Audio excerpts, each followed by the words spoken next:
Hello，大家好，我是阿俊。不知道大家睡醒了吗？今天已经是2026年1月2号了。那么新的一年开始之前，我们就是来看看今年的运势吧，非常 exciting 的一年。2026年了，感觉我们好像已经活在了一个未来的世界，以这个大数据啊、AI 啊这种演算法跟我们的生活已经是密不可分了咯。所以今天我们要来看以这个 AI 的算法跟我们这个古老的命理到底要怎样去融合推算今年的运势、今年的大趋势跟我们个人的运势。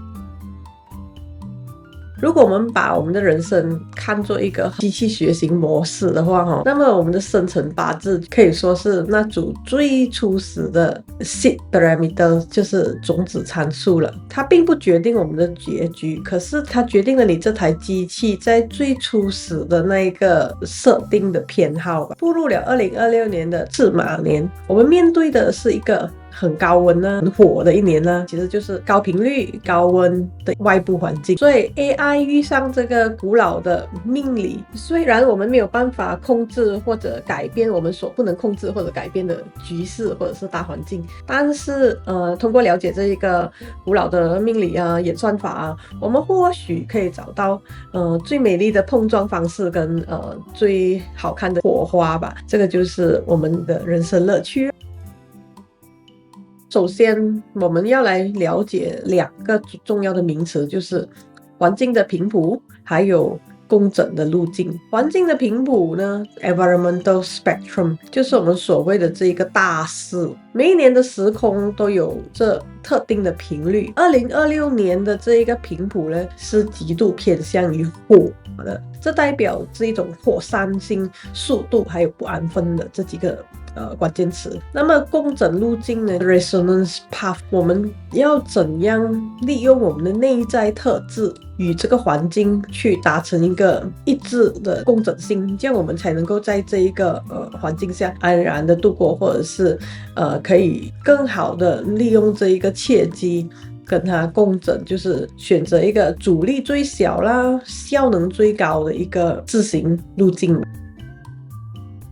那么怎么样叫做频率共振呢？我们来讲一个例子了，就是如果你是一个精明的人，这种人的特质呢，就代表着内敛啊、重次序、讲求精确。所以在2026年，这个金属性的人呢，可能有两种不同的路径可以选择。第一就是逆势的磨损，就是假设他执着于维持原有的这一个缓慢节奏，就是他一定要精确，一定要秩序。所以面对我们现在05年就是充满变化的这个环境之中呢，一直死守着固定的格式，一定要怎样怎样才可以。这种行为就像在一个沸腾的熔炉中试图保持着冰块的那个形状，结果不一定是失败的，可是呢就会带来极大的那种内部损耗，也就是情绪的焦虑啊，还有硬体的那种疲劳感。那么第二个选择呢，就是顺势的重塑自己咯。如果这个金属命的人他选择开放式的策略，接受环境的火的能量来磨练自己，虽然这意味着要做出很大的改变，就是可能要走出他的舒适圈，但是在概率的分析下，这个是更有可能将原本的这一块生铁化为更有韧性的一个合金。这两种结果都没有说绝对的好坏，所以只能够选择跟自身的频率最啱、能量转换效率最高的一种方式啦，这样你就可以顺顺利利、顺风顺水了。那么刚才我讲了那个金命作为一个例子，其实在这个丙火年呢，对于金命来说是一个官煞，是一场硬核的压力测试。就如果你能扛得住这种高压，就能从这个生铁变成一个宝剑，这样如果你扛不住，就会感到焦虑，感到这个内耗。所以你要接受这个锻炼，在这一个丙午火年，就是职场的压力大，但是机会也多。桃花呢就可能很旺，但是对象可能偏向火爆啊，或者是很强势的人哦。那么其他的好像如果你是木命来讲，丙午火就是你的时尚，就代表着你的才华可以大喷发，然后你的创意可能就会像野火一样爆发出来，也可能导致你的那个精神耗损过度，是很燃烧才华，但是你要适当的去控制它，不要燃烧到你自己的身体，所以适合跨界啊。创作啊，但是要小心自身的能力啦，不要过度的去消耗咯。尤其你的本金啊、你的资金啊、你的存款、你的能力过度消耗，就是会损伤自己。火命的人呢，今年就是你的本命频率，就是火上加火，所以能量是最强，但是也最容易当机，就是你会感到自信的爆棚，但是也极度容易跟人家产生摩擦跟冲突，所以你要主动的去降温呢，适合的退居幕后做策略，就避免在最热的时候是硬冲，防止物极必反的那个状况了。至于土命呢，就是火生土嘛，火是你的印星，代表着贵人还有学习，适合学习新技能的一年。这一年呢，你的输入会大过于你的输出，适合考证啊这些进修，但是要避免因为你思虑过多而导致执行的时候有那种拖延状态了。那么如果你是水命呢，火就是你的财星，市场看起来是机会偏低，但是水火相济，代表你的财运波动会很大，大起大落这样的暴风雨中的红利吧。要懂得见好就收，适合短期高周转率的一些项目，容易掉入陷阱，所以这些你要小心去注意咯。这些都是 AI 的分析啦，所以大家听听做参考就好了。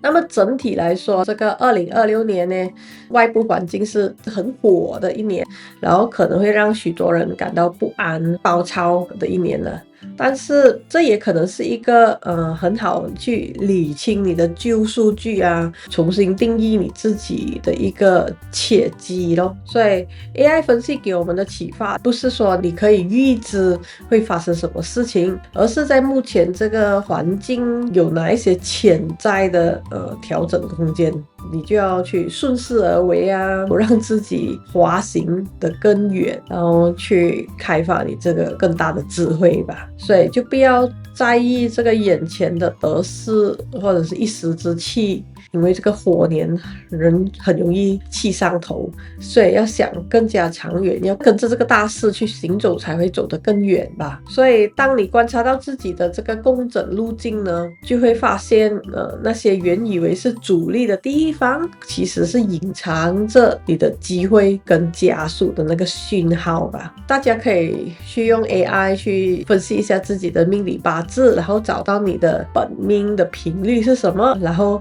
你就可以找到你这个工整的路径。